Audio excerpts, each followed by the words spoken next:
The LinkedIn Podcast Network is sponsored by TIAA. TIAA makes you a retirement promise, a promise of a guaranteed retirement paycheck for life. Learn more at TIAA.org/promises pay off.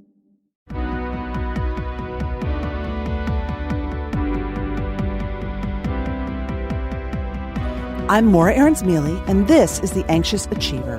We look at stories from business leaders who've dealt with anxiety, depression, or other mental health challenges, how they fell down, how they pick themselves up, and how they hope workplaces can change in the future.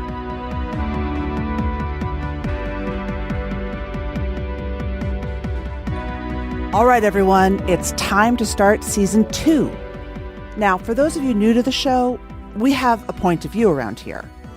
Anxiety is normal. It's a part of leadership, and it just might help you succeed. I wanted to open Season 2 with an anxiety hero.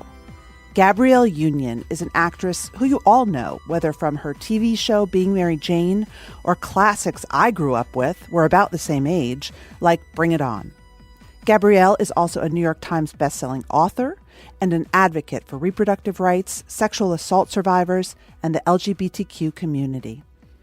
I invited her on the show to explore some themes that you told me you wanted to hear about, like how does PTSD affect social anxiety in our relationships at work and beyond? What toll does a lifetime of trying not to offend people in power have on your mental health? And what's the impact of a toxic workplace on our mental health? Gabrielle Union is a hero to many of us who've experienced toxic workplaces and decided we just wouldn't stand for it anymore. In spring 2019, Union and her co-host Juliana Hough joined America's Got Talent's 14th season as judges, replacing Mel B and Heidi Klum. But their tenure didn't last long. In November, Variety published a report alleging Union's contract was not renewed after she had urged the show's producers to report an incident involving a racist joke, and after she was told her hairstyles on the show were, quote, too black. Union took a risk and stood up on behalf of many people who've been victims of a toxic work environment. Gabrielle Union joined us recently to look at these issues and more, from being labeled difficult to managing fame as someone with PTSD, and why being alone sometimes and making lists make her feel really good.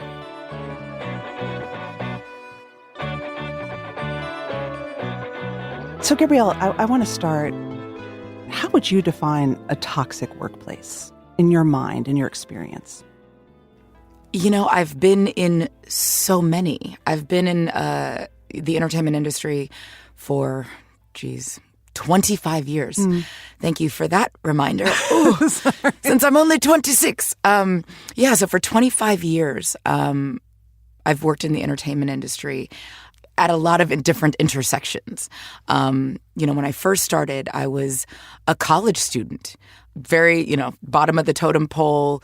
I was working at the bookstore at UCLA.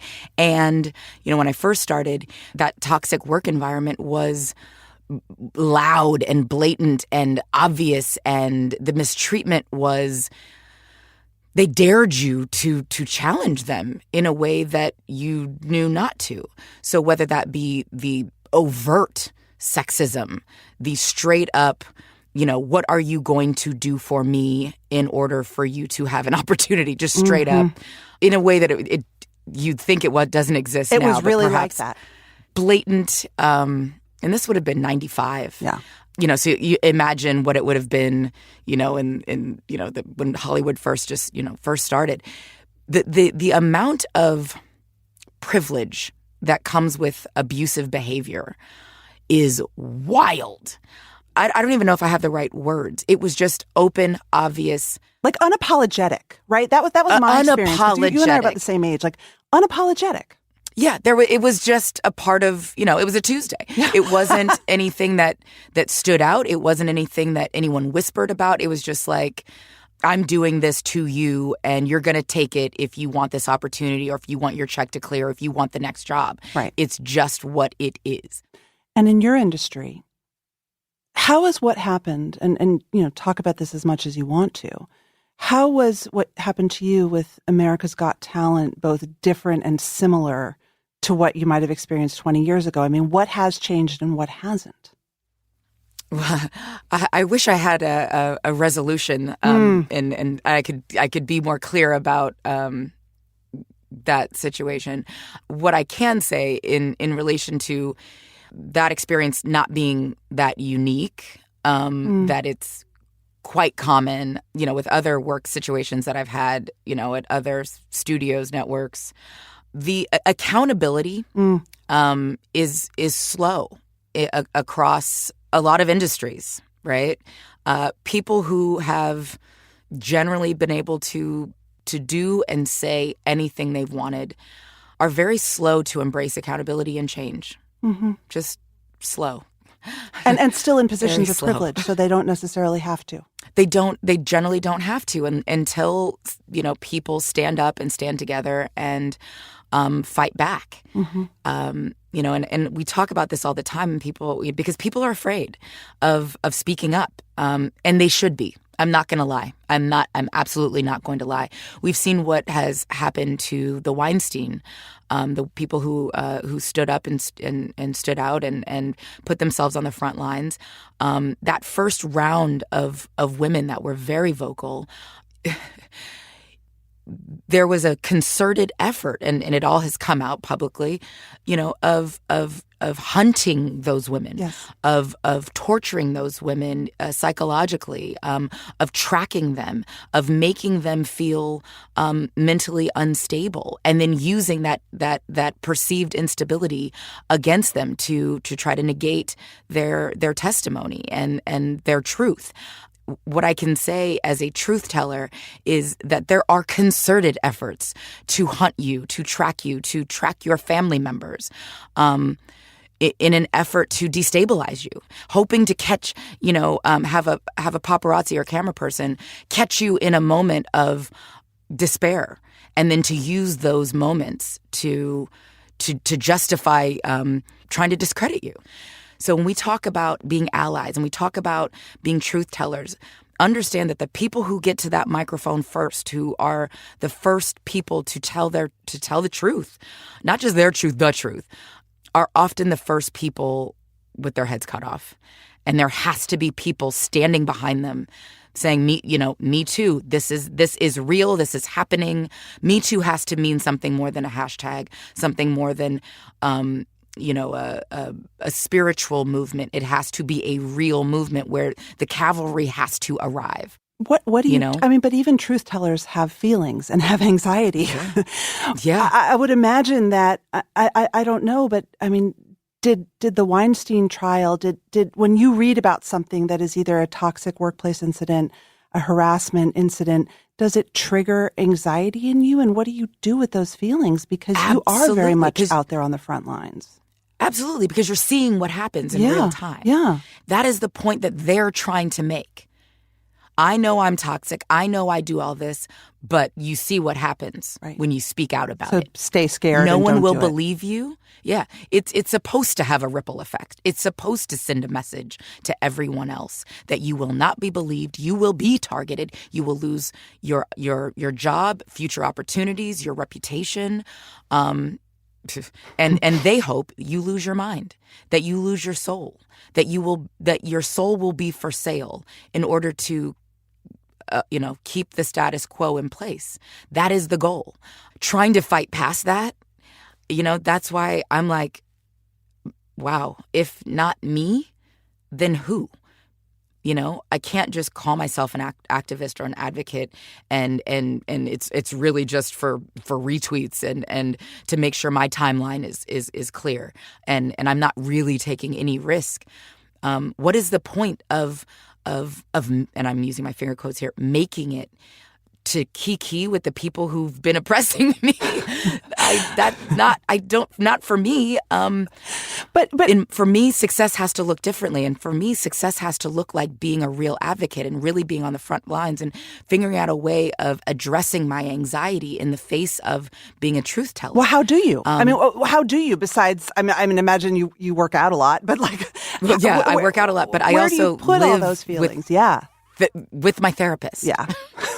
with professional, caregivers. And And this is, the privilege that I enjoy. I have the means to go to therapy, more than once a week if necessary, that I can Skype my therapist, that I can, not just therapists, any range of mental health care providers, whether that be the clergy, whether that be and in this time of crisis and social isolation, I have enough Wi-Fi that I can Skype someone. Yeah. I have enough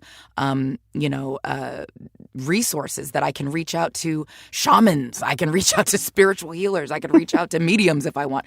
I can reach out to my therapist. I can reach out to trained professionals, and understanding that privilege even more in a time of widespread crisis, that we need those people who have the ability and the privilege to speak out.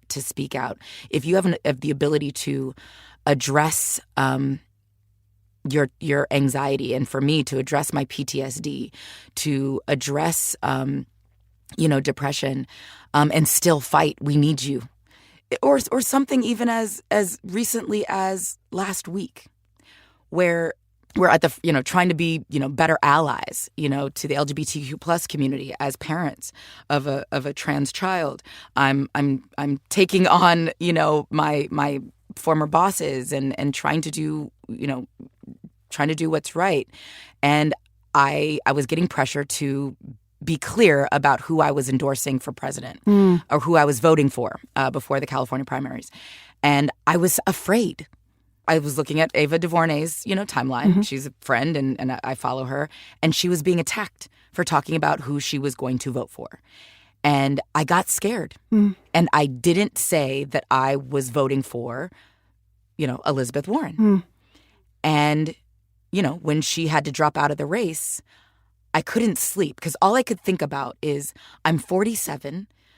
I have enough resources and money and fame and this and that. And, I married somebody who has the same. And if I'm afraid to just say who I'm going to vote for.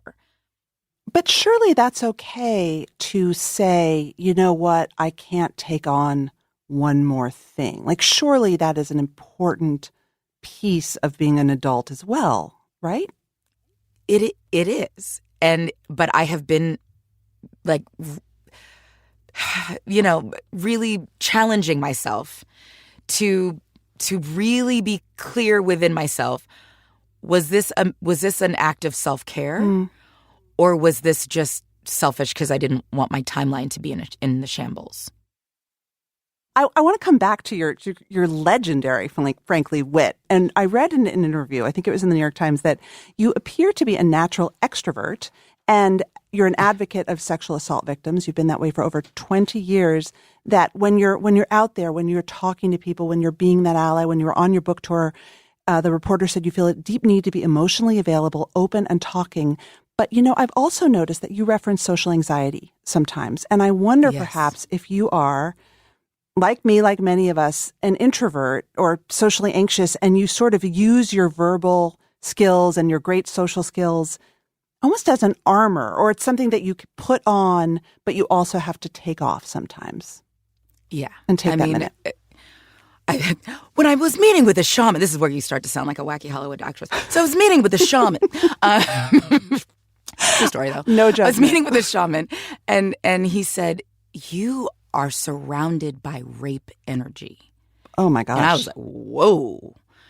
And I was like, please break that down. Feel free and to you break were that raped. down. I should just tell and I was the audience. obviously I was actually raped, and I'm very open about being a sexual assault survivor at 19. But he said, you are constantly put in positions and situations that are out of your control.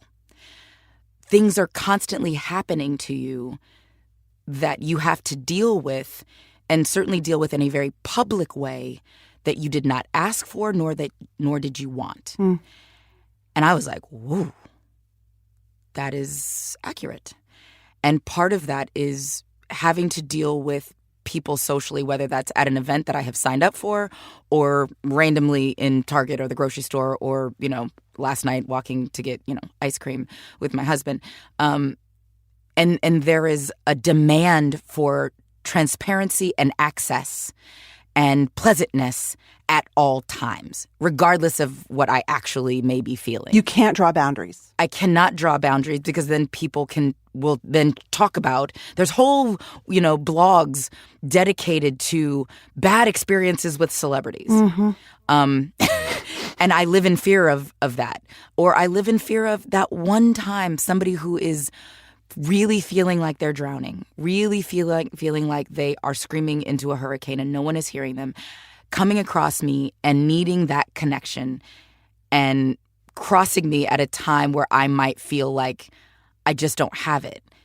And I would never be able to forgive myself if I was not available to that person. And the reality is, I don't know when somebody is in that place, So I try to just be as, if I am in public or if I am making myself available online, that I am as accessible and as open and as kind and as compassionate as I can be.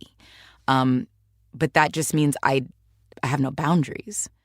Well, what do you do then? Do you have to literally hide or be alone when you need to take stock and get that alone time to recharge? Yeah. Yeah. Yeah. When some people are like, oh God, I bet you hate traveling. And I'm like, me traveling is like, because there's an expected silence, right? When you're on an airplane.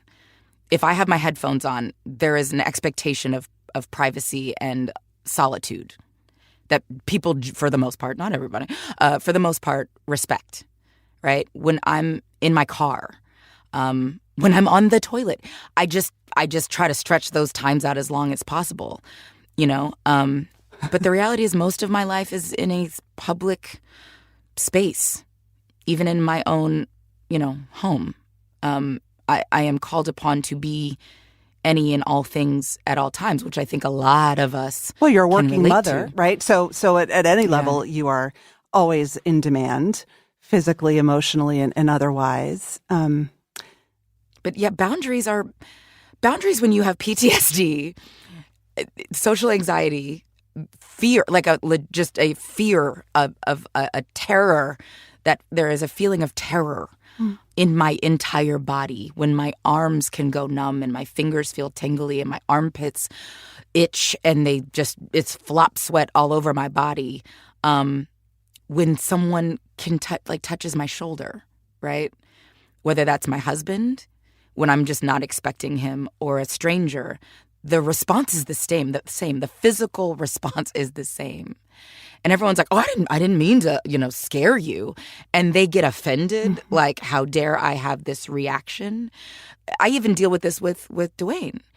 And the hurt in his face when I turn around and it's just terror, Do you talk? I think for listeners, this will be valuable for our many listeners who have PTSD. Do you tell people in your life, look, I'm so sorry, this triggers me. It's not personal. Here's what might happen. Like, is there a way that you sort of try to draw boundaries by being open about it? How do you handle it? How do you prepare people for what you do? I try to talk about it as much as possible because I know I'm not the only one, right? And because I'm kind of constantly moving in different cities and different places in my personal life, in my private life, in my work life, I try to just be as open and honest and transparent as often as I can, hoping that maybe someone read an article or saw, listened to a podcast or saw an interview where they're like, oh, maybe I shouldn't sneak up on Gab because it may not end the way I want it to end. And when you were dating Dwayne, did you say to him, like, here's some instances that I might freak out and here's what you need to know? No. Really? No, because I was afraid. And I think a lot of us are afraid of being completely transparent, even with the ones we love, because we don't want to appear defective. A lot of us have been too transparent too fast. And, in a relationship. In a relationship, in a work environment, it's, and that's scary, Say more about that. What do you mean by that? What does that mean to you? In a work environment, maybe? I'm an actor, so I'm constantly on different sets, right? There's constantly new people. And, me being, one of the executive producers on our show and me being, the number one on the call sheet and I don't have the luxury always of hiding, of having to make sure that I am making sure other people are comfortable in a work environment that I am responsible for. When I want to be hiding, when I physically want, there are times where I just say, can you please move my chair? I just need a minute to kind of pull it together today. I don't really have it today. And even saying that is terrifying. And I'm in charge. I'm the boss. And I'm terrified of appearing weak or not together. And I recognized that the more I'm just like honest, people are like, girl, me neither. And people will give you grace oftentimes when you least think they will, or compassion. So many people are in the same boat, but because we don't talk about it, because there's so much shame surrounding, PTSD and anxiety and depression and fear of social interactions, even when you're in a job or a school where that's kind of part in, it's built in. You'll be surprised how many people are like, thank you for saying this, and thank you for giving me permission. Thank you for leading and showing us that it's okay to take a minute. And people give you a minute. And sometimes all you need is to have a minute and to self-talk. And like sometimes for me, it's pulling into a parking spot at a grocery store. There have been times, and it kind of comes and goes over the last 20 some odd years, where I have this feeling of I'm going to be robbed or, carjacked or something terrible is going to happen. It's like insert worst case scenario here. The second I pull into a parking spot and I have to sit in my car and tell myself that the likelihood of you being robbed or, the likelihood of something terrible happening right now is very low. It's okay. You're going to be okay. Just count. You've got your list, it's going to be okay. And for me, like making lists gives me comfort and calm. I don't know how that works with everyone else, but it was something that when I first, it was almost like a week after I was raped, my workman's comp kicked in and it paid for therapy after I was raped. And one of the, something that one of those therapists said was sometimes making lists can make you feel like you are back in control of a situation. Do you make schedules too? Like, do you schedule out the day? And schedules, like lists, mapping out driving instructions now with, this is before Google Maps and Waze and all those, different driving apps. I used to have a Thomas guide and I would map out when I would have to make left-hand turns at uncontrolled signals. Wow. That would be enough of a trigger where it's like I would like damn near black out, like I full flop sweat, full terror, just massive anxiety attack, having to make a left-hand turn, without a turn signal. Was that about seizing control where you felt like you didn't have control? What was that about? Figuring out a way to map out a day to give myself to take back some power and to take back some control, and give myself a little bit of normalcy. The problem, of course, later, as you find out, life happens when you're busy making plans and making lists. Anything that would disrupt that could throw off my whole day, throw off my whole week. I would have a month where I couldn't sleep because I'd made a plan and something happened. Well, that's life, right? So I had to develop more coping mechanisms. But to this day, I still have my lists. It just, even making the list, whether I stick to it or life happens, gives me a bit of calm. Mentally mapping out a grocery store of like the route I'm going to go in Target, gives me a little bit of calm. Self-talk gives me some calm. What do you say? Do you have favorite sayings? You're going to be okay. You're going to be okay. You're going to be okay. You're going to be okay. And where do you feel safe? In the bathroom, on the toilet, by myself. I mean, to be, because I'm trying to think of other situations, but it's generally by myself. Like I am confident in me. I know what I'm going to do.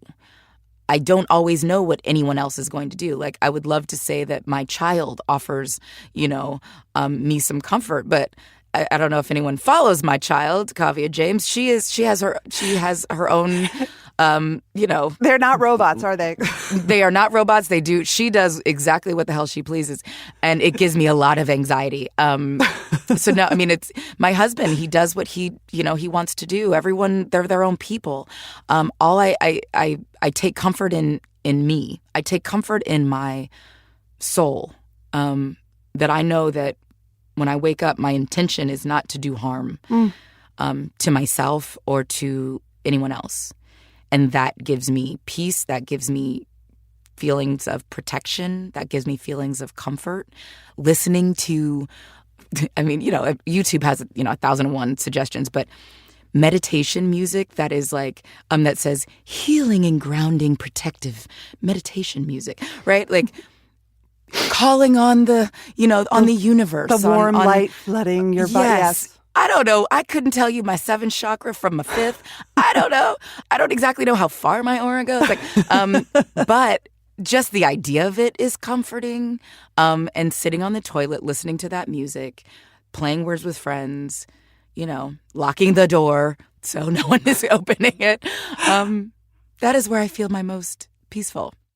The LinkedIn Podcast Network is sponsored by TIAA. In the last 100 years, we've seen financial markets swing, new currencies come and go, decades of savings lost in days, all showing that a retirement plan without a guarantee, quite simply, isn't enough. So more than a retirement plan, TIAA makes you a retirement promise. A promise of a guaranteed retirement paycheck for life.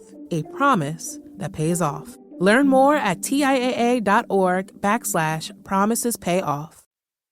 It's so funny though, because I'm like nodding my head ferociously. My husband will always say to me, because I'm like you, I'm very self-sufficient in myself, and I don't feel lonely in that. Which it sounds like you don't either, but he always worries that I'm lonely in it, I think it looks alarming. Right? Luckily, I think that between the two of us, we have people who don't like the look of that, and that is nice. That's sweet. It's unnecessary though, yeah. Right? Like I am in comfort. I am in peace. I have given myself this grace to have this time. I had a really traumatic week. It was the week that Kobe and Gigi passed away. That Sunday, that was just a massive trigger. Just the randomness of it, the idea that they too probably had a plan, and it was just the worst case scenario that could have possibly happened. And that Thursday, a girlfriend of mine that was like one of my party friends, and one of, a girlfriend of a girlfriend that was just always around and full of life and amazing, and had made the conscious choice to not have kids and to not be married, and was living her best life, and was found dead. Oh my gosh. And she was found dead on Thursday, and they reasoned that she'd probably passed away on Tuesday, but they hadn't found her until Thursday. And it caused this widespread panic and fear in our group, right, in our crew and amongst her friends, of people who'd made similar decisions, right? And it made us all really reevaluate our choices, right? And whether we had, out of a fear of being alone, out of a fear of, not having the families that we assumed we would have, when we were in our teens and 20s, and did we make fear-based decisions, to have families and to get married or to couple up or to whatever, and out of a fear of being alone, of this very thing, of dying alone and nobody finding our body. Yes. And it was this. As you can imagine, it's traumatizing, and it just sent us all spinning, and it sent me spinning in the same few days in a different way. And I kept coming back to this feeling of and trying to understand isolation versus loneliness versus choice, right? And one of her friends, one of Joyce's friends, and Joyce is my girlfriend who passed away, said, okay, let us be really clear here. Joyce died alone, but she was not lonely. And you need to know that there is a world of difference. Her life was full. She had an amazing life that she chose and loved, and it was full and amazing in precisely the way that she wanted to live it. She might have died without others around, but she was not alone. She was not lonely. And take comfort in that. Mm-hmm. And it started me really thinking about my choice at times to be alone, and how much comfort I find in that, and how much joy I find in that, and how necessary it was when I got married, and when I became, a stepmother, and when I became a mother, how important my alone time is, and how important it is for people to respect that time as not a concern, a need for alarm, but something to be okay with. And to be with yourself, because at the end of the day, if you can't be with yourself, you can't be good to other people. I truly believe that.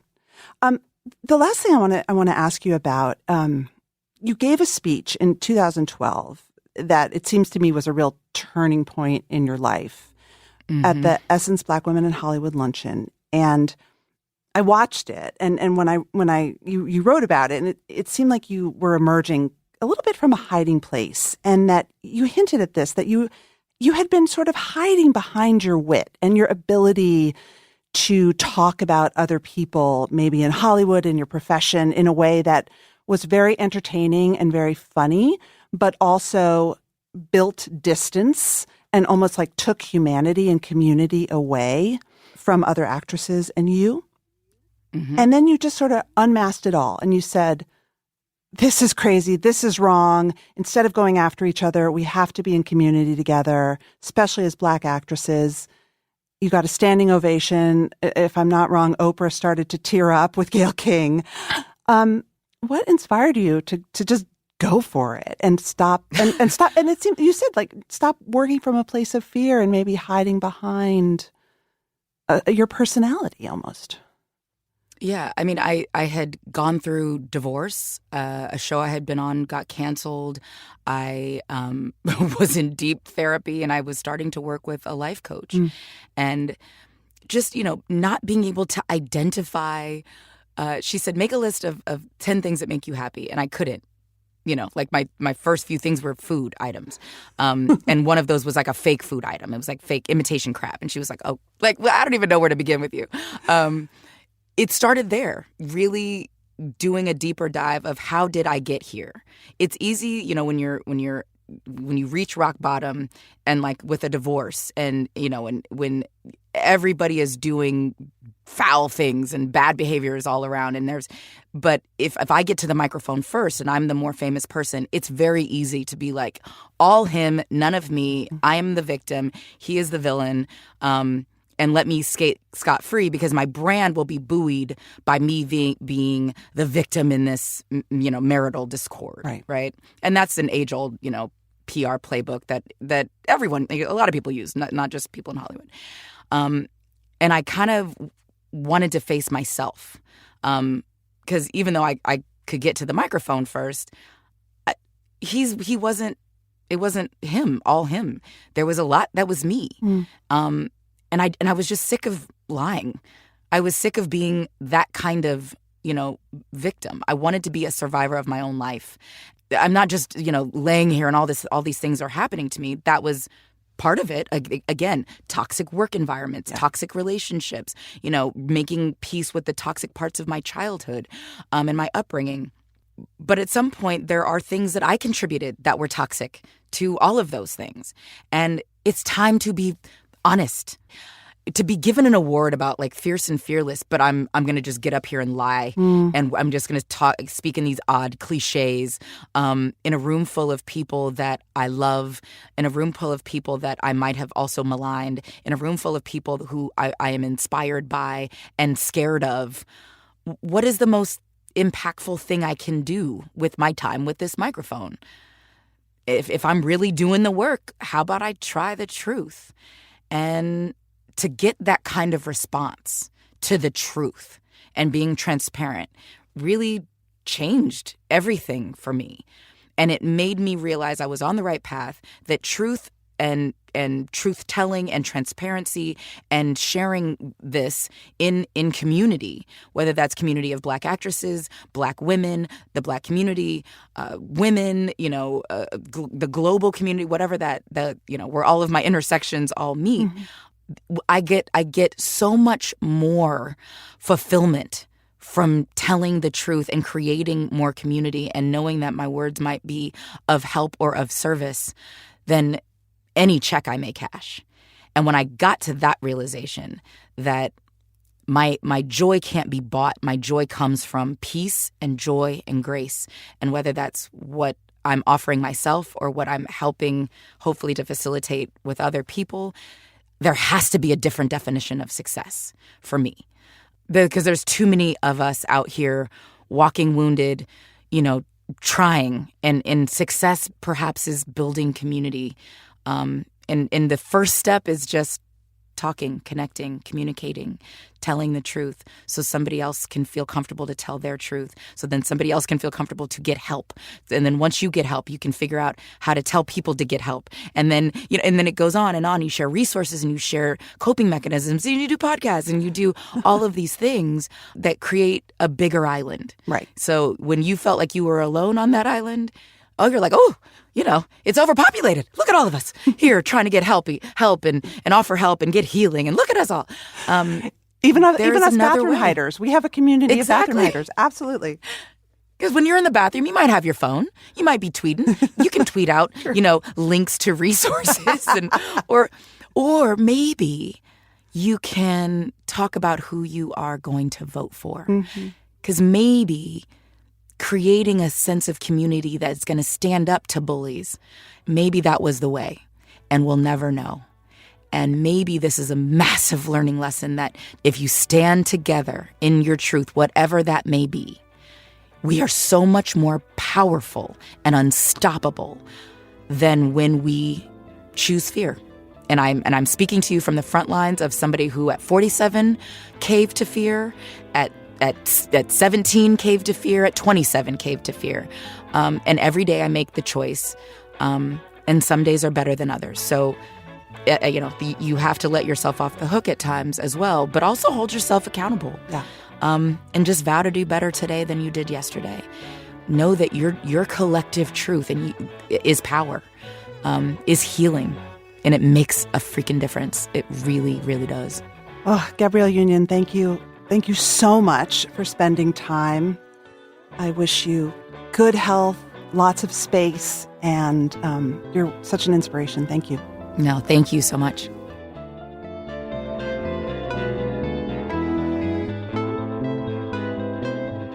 That's it for today's show. Thank you to my producer, Mary Dew, and thanks to the team at HBR, to our guests for sharing their experiences and truth. Thanks to our advertisers, and for you, the listeners. I'm so grateful for your feedback. You can always email anxiousachiever@gmail.com or tweet me at Morra AM.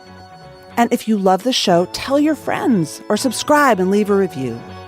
From HBR Presents, this is Morra Aarons-Mele.